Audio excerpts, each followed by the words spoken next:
নহনবী নৌকা বানাইল। ওই জমানার মানুষেরা গেল নহনবীর নৌকার ভিতরে। সবাই যখন উঠলো, হঠাৎ করে নহনবীর কিন্তু কথাটা মনে নাই। প্লাবন শেষ হয়ে গেল। ইন্দিমিন টাইমে হযরতে পয়গম্বর নহনবীর মনে পড়লো, আয় হায়, অমুক জায়গার একটা বৃদ্ধা মহিলা, একটা মুরব্বী বলেছিল তাকে ডেকে নেওয়ার জন্য, কিন্তু আমি তাকে ডেকে নেই নাই। এখন ওই মহিলার সামনে আমি কি মুখ নিয়ে যাবো, কোন মুখ নিয়ে যাবো, আমি তাকে ডেকে দেয় নাই। নহনবী আর দেরি করল না। গ্রামে যাওয়ার পরে মহিলার কাছে গিয়া, বৃদ্ধার কাছে গিয়া বলে, মা তুমি আমার মাফ করে দাও। ও মা, আমি তোমাকে ডাকবো এই কথা আমার স্মরণে ছিল না, আমার খেয়াল ছিল না, তুমি আমারে মাফ করে দাও। ওই মহিলা এক বাক্যে বলে, বাবা তোমার নৌকা কই আর তোমার প্লাবন কি হয়েছে নাকি, একটু বড় করে বলা যাবে না? আল্লাহু আকবার।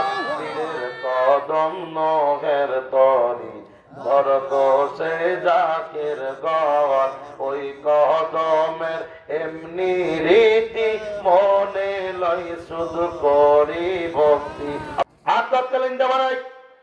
একজন বুড়ি মহিলা আল্লাহর পয়গম্বর নবীকে ডাকতে বলেছিল, পয়গম্বর আমি তোমারও বিশ্বাস করি, তোমার মালিক তোমার আল্লাহকে আমি বিশ্বাস করি, তবে আমি বুড়ি মহিলা, আমি বিধবা মানুষ, আমি বৃদ্ধা মানুষ, আমি হাঁটতে পারবো না, আমি চলতে পারবো না। নহ, যখন তোমার প্লাবন হবে আর তুমি যখন নৌকা তৈরি করবা, ও নহ তুমি আমাকে ডাক দিবা মনে করে, নাইলে কিন্তু আমি বিপদে পড়ে যাব।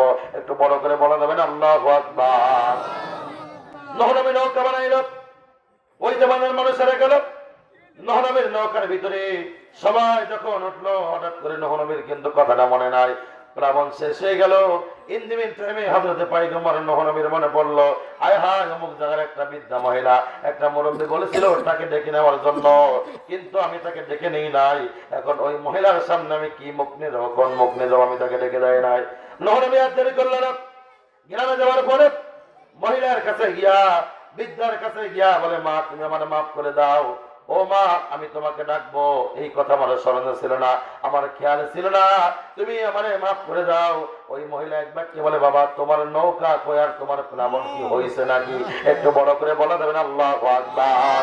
পীরের কদম নহের তরি ধরতো সে জাকের গর, ওই কদমের এমনি রীতি মনে লয় শুধু করি ভক্তি। আল্লাহু আকবার বলে কর্মদেশে সব হারাইলাম, আমার হবে কি গতি? পীরের কদম। আমরা অনেকেই বলি অমুক পারি তমুক পারি নহের তরি, কিন্তু মূল কথা হলো পীরের কদম নহের তরি। কি দাদা হুজুর বলতে পারবো, পীরের কদম নহের তরি।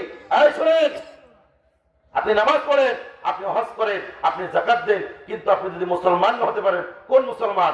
ইয়া আইয়ুহাল্লাযীনা আমানুত্তাকুল্লাহ, আল্লাহ বলে আমাকে ভয় করো, হাক্কা তুকাতিহি, ভয় করার মতো ভয় করো। আমরা জিজ্ঞাসা আল্লাহ কেমন ভয় করব? আল্লাহ বলে ভয় করার মতো ভয় করো, ওই কবরে ভয় করার মতো ভয় করো, রমজান মাসে রোজা রেখে পানির নিচে ডুব দিয়ে পানি খাবা, ওইরকম ভয় করলে হবে না। কথা বলেন ঠিক কিনা ভাই? একজন পীর সাহেব হুজুর তার 3 জন মুরিদরে ডাক দিয়েছে পরীক্ষা করার জন্য। ভাই রে, পীরের দরবারে অনেক পরীক্ষা আসে, আমরা জানি না, তাই অনেকে টেকে অনেকে টেকে না, আমরা জানি না। আমি কিন্তু